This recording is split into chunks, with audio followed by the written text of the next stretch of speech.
Hei, čau visiem! Gribēju padalīties, ka mums ir iznākuši tikko 10.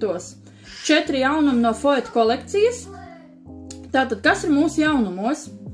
Tātad, viens lūpu spīdums, kristāliskais mirdzums. Tas būs tieši, lūpu spīdums, nevis tā kā lūpu krāsa, Tad viens izgaismotājs, kas ir tādā zīmuļveidā, es ielikšu bildes un apraksts video klāt.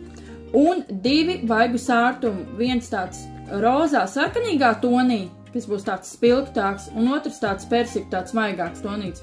Es domāju, ka piestāvēs visiem ādas tipiem, tomēr mēs jau katrs varam arī izvērtēt, kurš mums labāk darētu, vai tas sarkanākais vai tāds maigāks persiku tonis.